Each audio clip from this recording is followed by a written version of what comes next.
In This Corner. In This Corner. Featuring top current and former fighters, officials, promoters, managers, trainers, and more.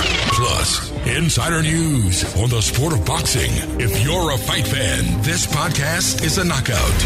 Now, In This Corner, your host, Mike Bickman. Hey guys, it's round 46 of In This Corner, another week, and direct from Ireland, back again from Baylor Worldwide TV. My special guest, Ingram Jones, got a lot of interesting subjects, including a special anniversary look back at the great fight between Sugar Ray Leonard and Thomas Hearns, their first fight, the anniversary of that. We'll talk about that. We'll also discuss our opinions on what's next for Floyd Mayweather. Is he done? Or I'll give you my insights on that subject. And you know what? He did it to me again. He keeps pushing me about Lennox Lewis's place in history. He still wants me to include him in my top 5 all-time list. And, you know, if you missed last week's show, we went at it again, and he got me back for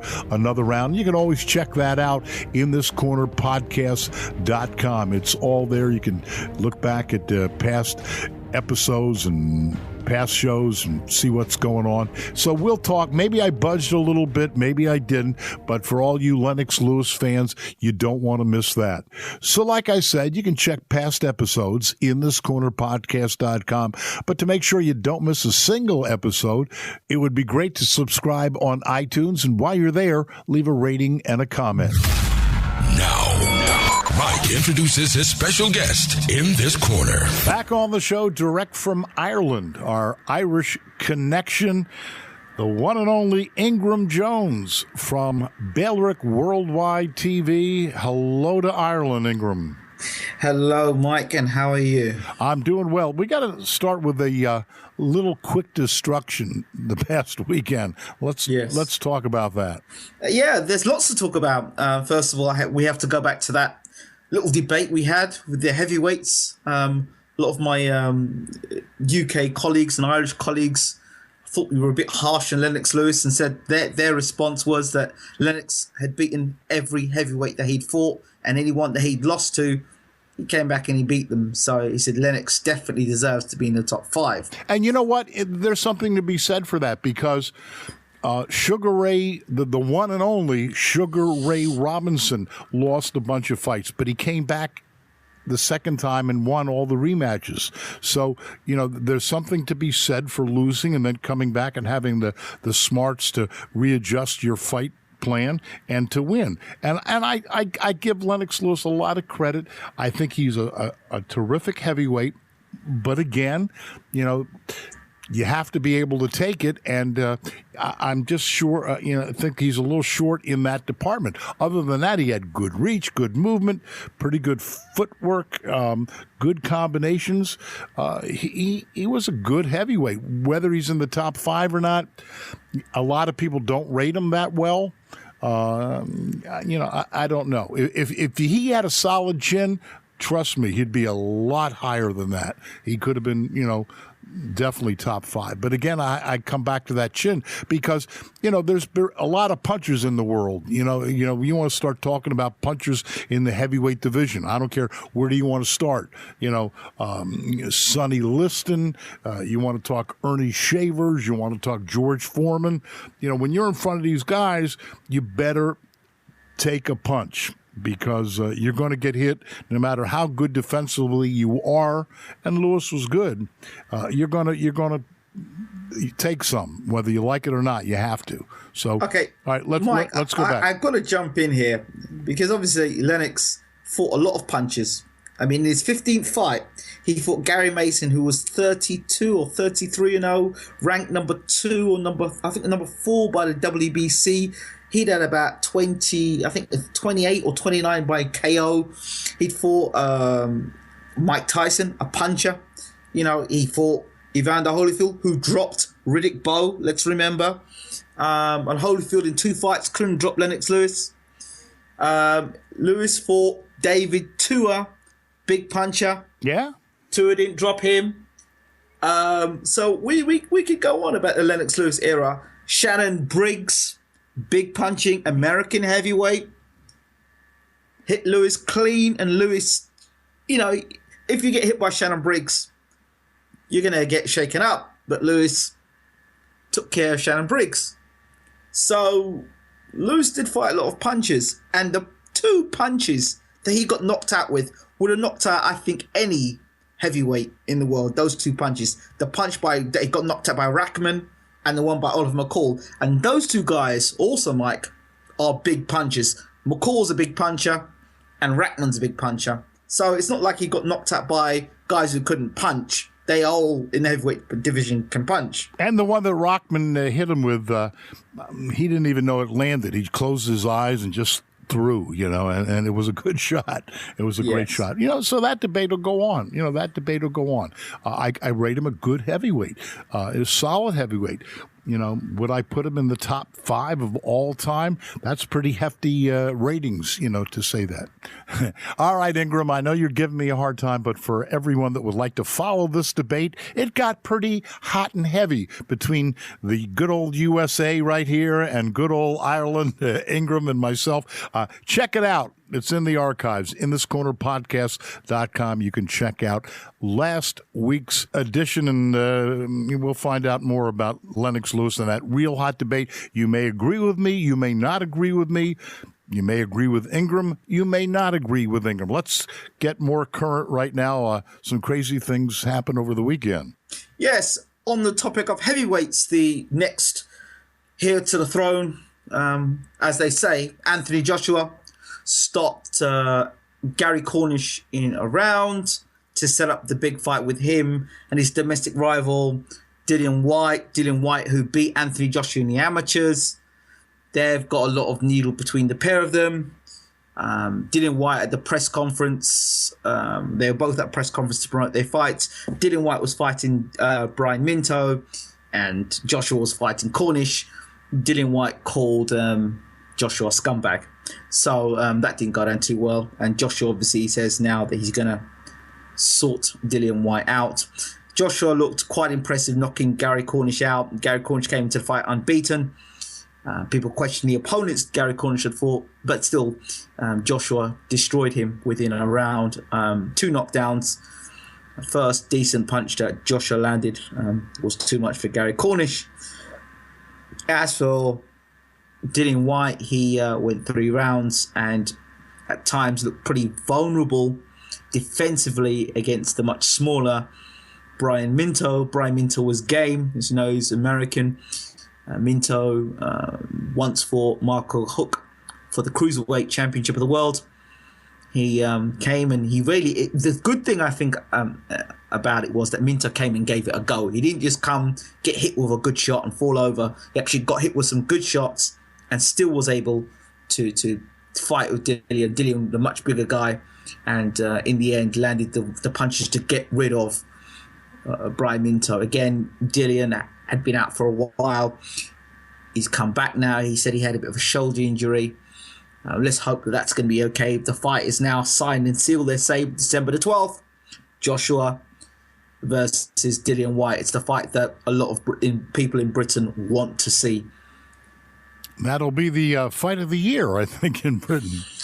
Well, I think it could go one of 2 ways, and it could be real quick as well. So it could be quite interesting, definitely. We're going to get current in just a moment. We're going to back up for a second. Big anniversary, 1981, the first Sugar Ray Leonard, Thomas Hearns fight, Caesars Palace, Las Vegas, Nevada. That was like the fight. Ring Magazine had it the fight of the year, speaking of fights of the year. And, one of the true all-time classics. A lot of times, and you've seen this, everyone has seen this, you get a super fight like this, you have a big build-up, and usually the fight's never as good as the build-up. This fight certainly was. I think for me, when you talk about Hearns and Leonard, there are 2 moments in the fight that I remember. The moment number 1 I remember is Angelo Dundee in the corner. Angelo Dundee says, "You're blowing it, son. You're blowing it." And of course, Leonard was behind on points. He got off his stool and he stopped Thomas Hearns. There was that. And obviously the fact that Leonard was behind on points and Hearns was comfortably ahead. And Leonard was able to turn the fight around in the 14th round. So really, I kind of felt for Thomas Hearns because he had the fight in his hands. He had the fight in his hands. But Leonard showed that heart, punching power, and grit when he really needed it and put a barrage of punches together in the 14th round. Wow. Tremendous fight. And he showed a good chin. He got hit. He got hit some bombs by the hitman, Thomas Hearns. Absolutely. And Leonard showed his courage, his heart, his stamina, as you said, and was able to come back and win the fight. A great fight, certainly a great anniversary. Those are the kind of fights you'd love to see, and we may have some of those. Absolutely. And if Gennady Golovkin and David Lemieux can even be even half as good as that, we've got one hell of a fight on our hands. Yeah, you know what? And I'm thinking, I know you're talking hallowed ground here, but I'm thinking, unless I'm wrong, again, the build-up is bigger than the fight, Lemieux and Triple G could be, in that realm. It could be. We hope. Even Cotto Canelo, think about that. It has the makings to be that. It has the makings, to be that. And the new, I'd like to call him the new Miguel Cotto, the very punch-efficient Miguel Cotto. Yes. That left hook could be the difference in the fight with him and Canelo. A lot of people putting Canelo as a favorite, and at first I was all there. Yeah, Canelo's a favorite, but then I saw him get shaken up by his brother. I think Jose Cotto, and I thought to myself, you know what? If Cotto can land that left hook, he's a brilliant finisher, Cotto, and Miguel Cotto can certainly punch. But of course, Canelo, the bigger guy, the younger guy, the fresher guy. If the fight goes later on, you'd think Canelo would win the fight, but who knows? A lot of people aren't talking about this, but I think we could see some good infighting in this one. I think we can see some good body work by both of those two young fighters. Absolutely. I think it's going to be a great fight. A great left hook to the midsection. It'll be interesting to see what happens when Cotto lands on Canelo's chin. That's the point. If you can take that left hook and keep coming, I think Cotto may have a hard night ahead of him. But if Cotto can land early and shake up Canelo and get on top of him, I think there may be life in the old dog yet. Yeah, and what I like about the new Miguel Cotto is his defense. The hands are up higher. He's picking off more shots, and I really like the new Miguel Cotto, more defensive-minded. He throws when he sees the opening, not just to throw. He's very punch-efficient, and I like that. But do you think it's because he's moved up to middleweight and he's had to fight guys who are bigger than himself, and he's thought, I can't go to all like I did before as a welterweight. Maybe I need to pick my punches more and pick my moments when I attack and not engage as much as I did. No, I think it's Freddie Roach. Okay. I think it's all Freddie Roach? Freddie Roach, yes. Yeah. But you know what, Mike, I've never seen Freddie Roach as a defensive coach. I've always seen him as an attacking coach. And there was one period in time Freddie Roach had four of his fighters all get knocked out, and they were all lacking defense. And I always saw Freddie Roach as a man who was very good at coaching attack. Well, I don't think he's a one-trick pony. I think Freddie can bring out the style that's best for the fighter. He's able to adapt, and I think in Miguel Cotto he's done some really good things. And, exactly, you can't knock it because obviously he's gone to Freddie Roach, and Miguel Cotto is showing that defensive style. So I think you've got to give him credit, and you've got to say, you know what, hats off to Freddie Roach. Yeah, I'd like to have seen Miguel Cotto fight the earlier part of his career the way he's doing now, just rather than come in and trade shot for shot, and just wing, and maybe it landed, maybe it didn't. Now he's picking his shots. He's only hitting, throwing what he thinks he can hit, and before he just wing and hope for the best. And I give a lot of credit to Freddie Roach. It has to be, and I think it'd be a great fight. Absolutely. I'm looking forward to it. Also, Saturday night, you had the British coming over to fight the American. George Groves challenged Badou Jack for the WBC Super Middleweight Championship of the World. A lot of people in the UK thought that Jack was pretty ordinary, according to George Groves. And I was concerned for George Groves coming into this fight. I think that he underestimated the abilities of Badou Jack and got dropped in the first round by Badou Jack. And it was a very strange performance from George Groves. George Groves, for UK listeners, they know George Groves have been a bit of a sniper, same sort of style as David Haye, in and out, lateral movement. But since he's moved to his new trainer and been knocked out by Carl Froch, he seems to want to stand and be more of a slugger, taking away some of his best attributes.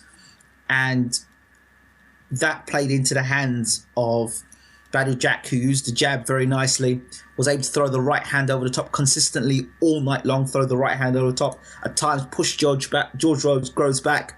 I said to boxing fans that George Groves needs to get Jack out of there within the first 6, and that didn't happen. Yeah, you said that last week. You did say that. He's got to come out and take him out. And I told you I liked, Badou Jack in this fight, Absolutely. And Badou Jack controlled it with the jab, used the good right hands, put George, and the same things with George, tiring. Round 6, 7, George starts to tire, hands go down inside. It looked like he didn't learn his lessons from the Carl Froch fight because he was making the same mistakes, dropping his hands down by side. But Badou Jack's not a puncher in the same class as like Carl Froch. Doesn't hit as spiteful as Carl Froch. Hits respectfully, but not as spiteful as Froch. And of course, Froch had fought him before, so he knew where to find the chin. I think Badou Jack now is talking about defending his title potentially against. He called out Andre Ward. He wants a fight against James DeGale. I just think Badou Jack wants the top fights now, and who can blame him? He just beat George Groves. He beat Darrell for the title, so why not give the guy a break and let him challenge, let him fight DeGale? It'd be a great fight. And of course, the Mayweather fight with Berto. I'll leave that over to you to talk about. Well, Mayweather could fight, 90, at this point. He's got it down to a science, I can't see people paying for it. He'll throw bing, bing, left, right, hold. Bing, bing, left, right, hold. He'll move, but when he moves, he's outside punching range. When he's inside, his hands are up, bing, bing, and hold. And he's got it down to a science a lot like the alien, Bernard Hopkins. Hopkins can fight till he's 92 with this style. Whether the fans want to pay to see that is another question. He's very smart, but people really don't want to see brains. They're not coming to see, a math professor. They're coming to see a fight. And Mayweather just really hasn't given him a good fight. He's too smart. He can nullify just about any opponent. And but he's not going to stand there and give you a fight.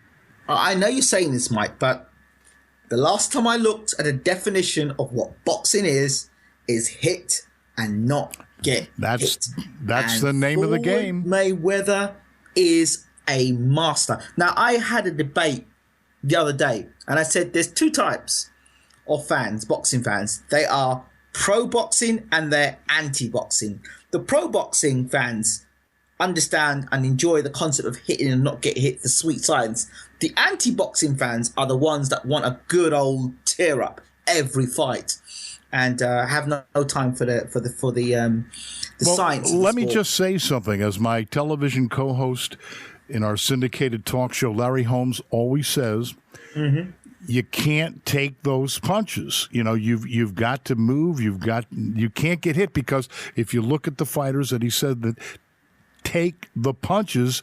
The time they hit 40, 50, they're not doing too well. Okay, they're not doing too well. You cannot take those punches. You should not take those punches. I'm not suggesting that Mayweather should. He's very, very smart, and you can't take the punches. As they say in boxing, every day should be Christmas.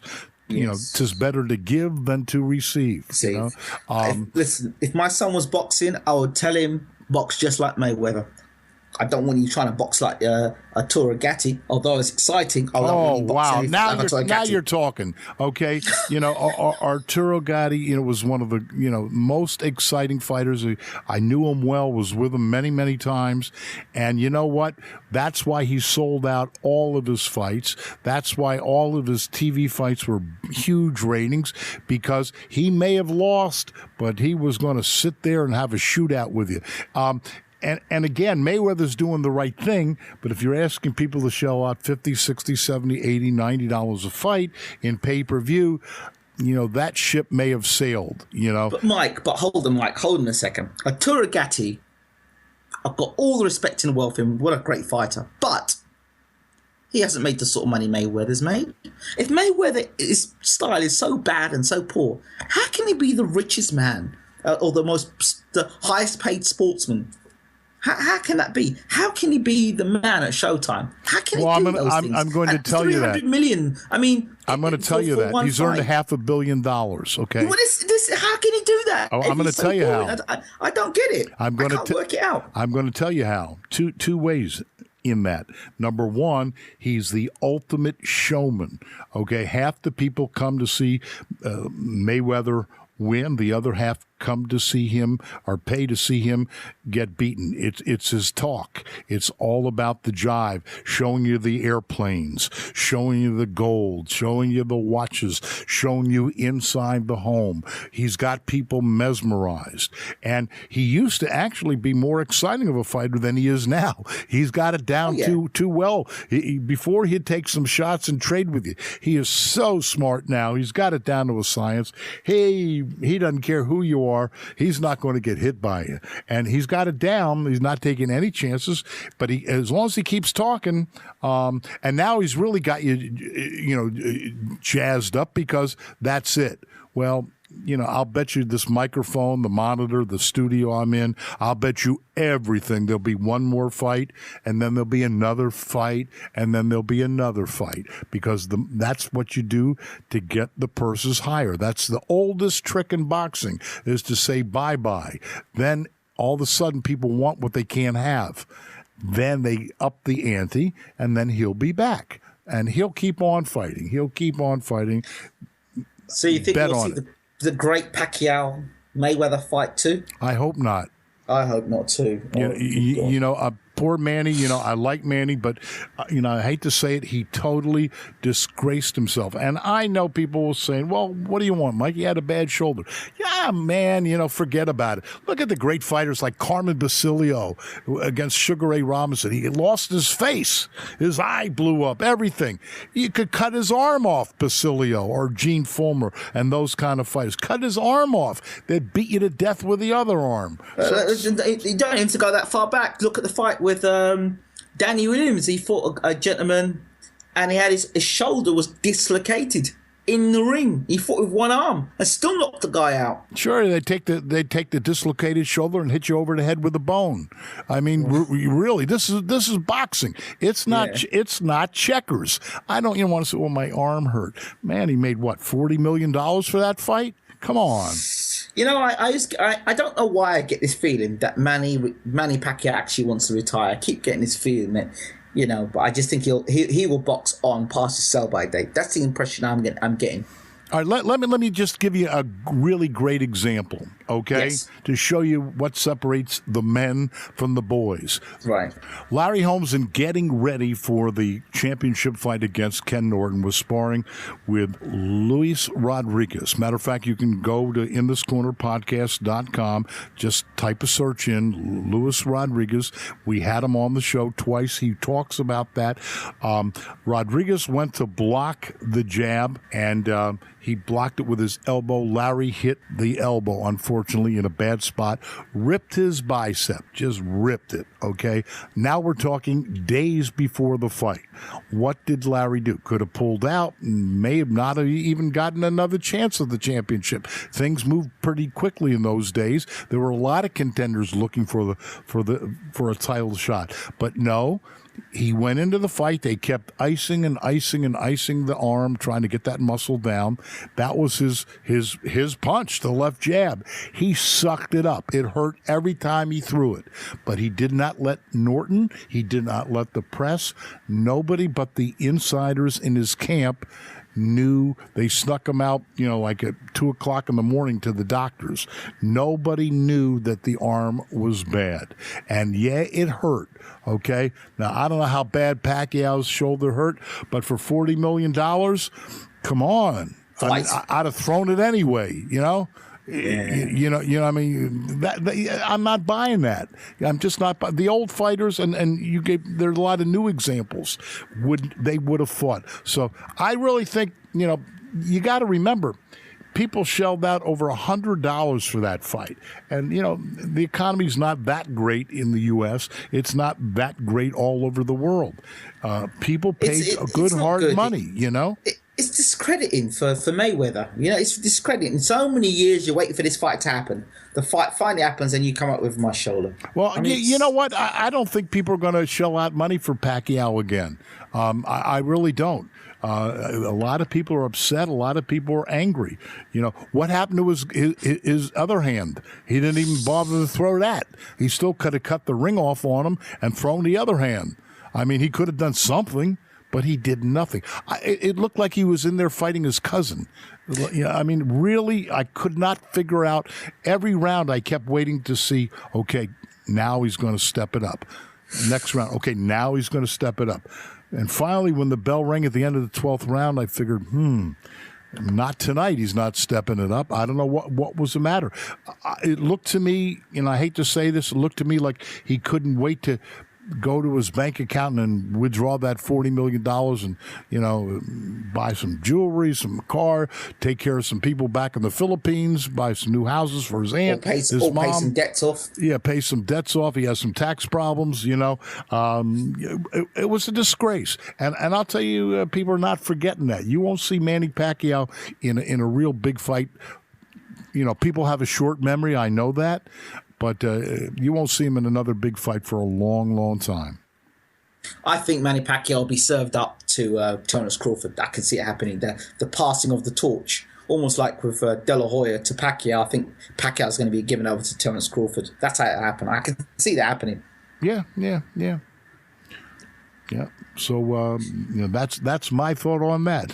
What are your thoughts on the whole thing with Mayweather and the IV? I mean, people say to me, why didn't you comment, Ingram? You should have said something about it. And I said, well, I wasn't there. I don't know about it, so I can't make a comment.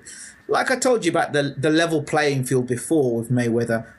If you're earning $300 million in a fight, how can you have a level playing field with other fighters? I mean, if one guy's doing that and everyone else is on 10 million or 5 million, surely that person's got more influence on the referee, the judges, even the sanctioning bodies and those who are making decisions about blood and urine samples. Surely they can be, let's say, persuaded not to come clean, let's say, about things. I'm not saying Mayweather's a cheat, but I'm not saying that his situation isn't one which could be bent, let's say. Well, you never know for sure. There's a lot of tricks in boxing, and they try to stay ahead of the game. But sometimes the inspectors for the commission, are odd.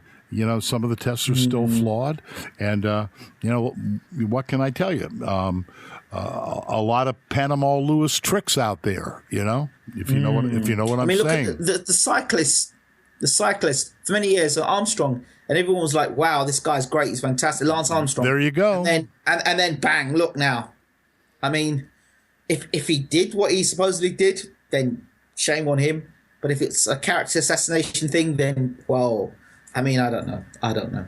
Well, supposedly there are a lot of other cyclists that witnessed it, so it's probably legit. Yeah. Absolutely. I know you want to talk about some other things that were coming up. Absolutely. Julius Jackson makes his comeback October the 6th. The WBC super middleweight contender. He's back in the ring, and it's been away for almost a year now. It's just good to see him back. Also, James DeGale, I understand he's going to be making his comeback. He'll be fighting against Lucian Bute. And on that same, I think Lee Selby, Britain's Lee Selby, will be making his first defense of the IBF title against, I think his name's Montel. And before you know it, your buddy will be in the ring. Big Tyson Fury. Mr. Fury. We'll find out, huh? Mr. Fury's got next week, I understand, Klitschko will be in London, and Mr. Fury has some plans for Klitschko. So it's going to be interesting. The latest news I heard come out of Klitschko's camp is that Vladimir Klitschko said that he's going to go to the body of Tyson Fury. Interesting that he says this. That CompuBox could probably tell you that Klitschko's never been a body puncher. I was going to say that would be a first, wouldn't it? It would absolutely be a first. I've never seen him. I've never seen him land a body punch. I haven't either. Did anybody teach him how to throw one? I don't know. There is. You got to know how to do it. Yeah, I believe there's something either in the German or that way of the European way of boxing that they don't go to the body too much. They like to stay upright and they throw only 2 or 3 punches at a time to ensure they don't engage too much. Well, one thing that Mr. Fury may answer, speaking about chins, I still say Klitschko has no chin. Of course, it doesn't matter if nobody hits him; it'll be fine. But I think Tyson Fury he's big enough, strong enough. If I were Tyson Fury and I were his people, I would make this a very physical fight. Literally throw him around the ring until he gets warned, and you can push that too. You can push that to the limit, okay, before points go. I would really manhandle him in there. In the clinches, I'd be pushing him back. I'd really roughhouse it. If he makes this a roughhouse big guy fight, I think he's got a chance, and we'll find out maybe a little more about that chin of Klitschko. If Tyson Fury decides to just one punch at a time, then you got a problem. Then Klitschko will land his jab, and then the right hand will be shortly behind it, and that'll be the end of it. But Mike, I'm hearing. Are you becoming a Tyson Fury fan, Mike? He's got potential. He's got potential. He's got potential. He's getting closer to the fight now. You're trying to keep your hedge in both camps now, just in case he wins the world title. Is that what it is now, Mike? Did my ratings just go up in your country at all? Huh? They probably have done. Yeah. That you're a Tyson Fury fan, you probably get loads more fans. We're going now. to the ceiling now, or what? We're going. Absolutely. That's what I like to hear, Mike. That's what I like to hear. You're coming over to my side of the world. I like it. Okay. All right. And like I said, I'm telling you right now. Believe me when I tell you this. The whole world, listen to me. I know what I'm talking about. Somebody hits Klitschko good on the chin. He's going to go like a 5th grader in recess. He's going to go. Now, the people that he's fought, number one, haven't even tried to hit him. Number two, didn't have the ability to hit him. Number three, didn't have the punch to hit him and couldn't punch upwards. It is difficult to punch upwards. I give you credit for that. But Tyson's right there on the same field, okay? We're talking the same playing field. Same height, so he could hit him if he throws him back and he lands a couple of good right hands. You may see some interesting things happening. If he lays back though and allows Klitschko to take the fight to him, somebody's got to light a fire under him. Okay. The thing I like about Tyson is that he is adaptable. He's a very adaptable fighter. He doesn't fight just one way, and I think that's what makes his fights very interesting. Nobody knows for sure how Tyson's going to come out. Is he going to come out orthodox? Is he going to come out southpaw? Is he going to box off the front foot? Is he going to box off the back foot? Is he going to come and attack Klitschko? Is he going to try and counter punch? What's he actually going to do? Is he actually going to even come and fight at all? Nobody knows. Nobody knows for sure. And it's the unpredictability of the man. I believe he'll come and fight. For me, he'll come and fight. He's a fighting man. He better take the fight to Klitschko. If he allows Klitschko to take the fight to him, lands those jabs with the right hand behind it, bam. All right, I want to ask you a question. Yes. You got a brand new video that I think everybody should be talking about. Boxing Secrets and Tips, series of YouTube videos. Tell us more about this.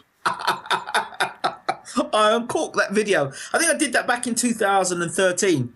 And back in the UK, I did some training with Julius Francis and Wayne Llewellyn, who are part of the Boxing Academy. And they created the Frank Bruno Boxing Academy. Big Frank, who won the WBC Heavyweight Championship of the World. It was an academy. And some of the skills and stuff that I learned, I was in boxing myself.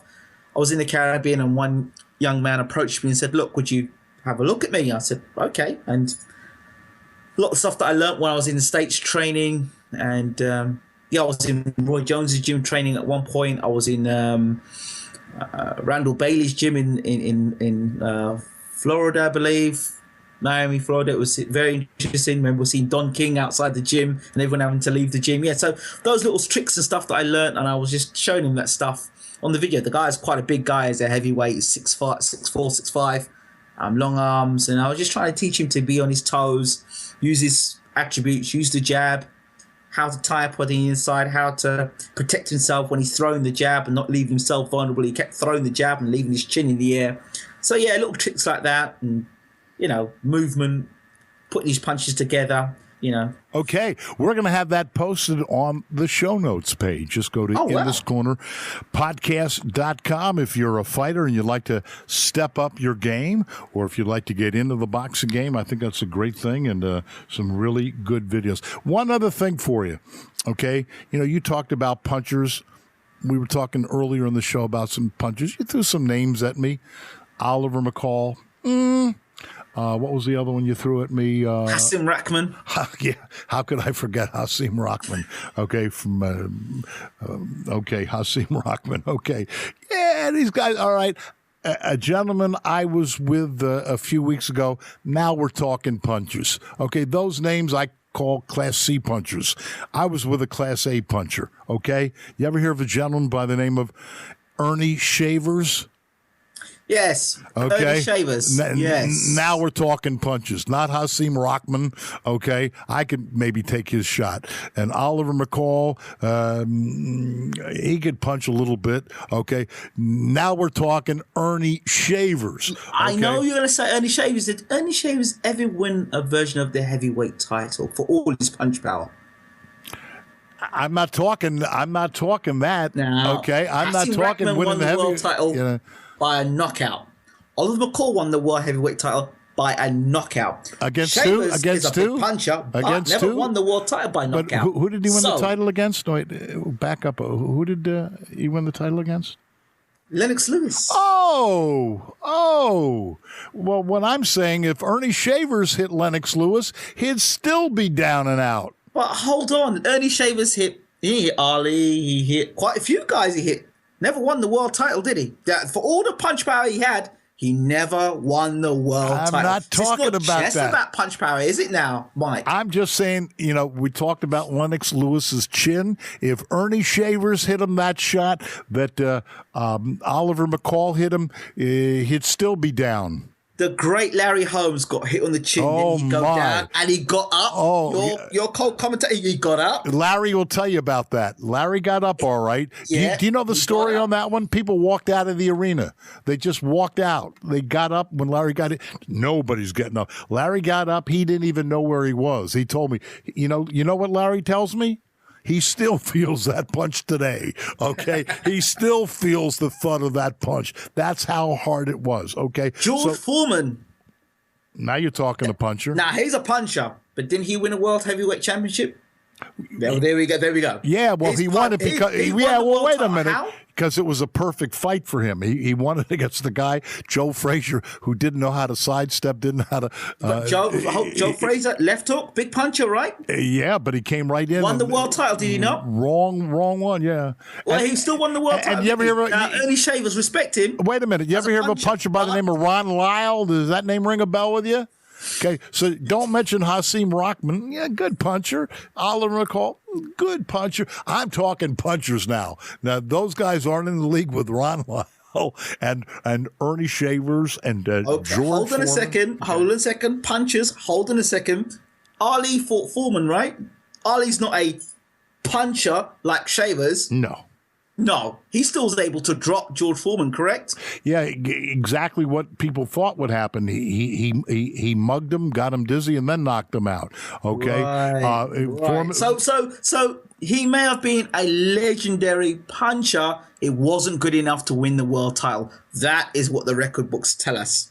Lennox Lewis won the World Heavyweight Championship. I'm not taking that away from him. Undisputed heavyweight championship or champion of the world. I'm just saying, thank goodness Lennox Lewis never got hit a right hand by Ernie Shavers.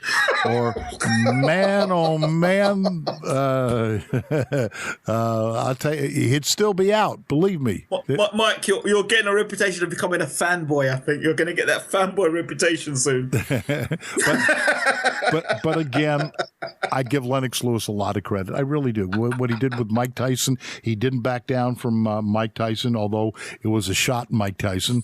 Okay, but he didn't back down, and I think he's a good. Other than the chin, I think he was a pretty good heavyweight. And again, will I put him in the top 5? No, but I think he's good. You can go on Lennox's Twitter page and say, you would have been in my top 5 heavyweights had you had a decent chin. Otherwise, now you're not. You're in the top 10 somewhere. I don't know where. Yeah, but he may agree with me on that. I don't see Lennox agreeing with you somehow. No, all right. Well, I think he's got a bit of pride. I don't think he'll do that. All right.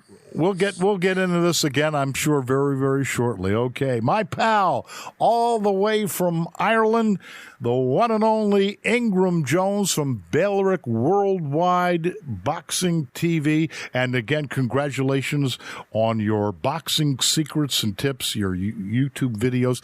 We'll have that posted on our show notes page, inthiscornerpodcast.com. Keep punching, and I'll speak to you soon. Mike, thank you so much. It's a pleasure being on the show. Well, he did it to me again. Lennox Lewis in the top 5. He keeps jabbing me, keeps trying to get me to put him in there. We began that conversation actually last week, and if you want to look back, inthiscornerpodcast.com. Well, that's it. Don't forget to check us out on Facebook, check us out on Twitter, and subscribe on iTunes.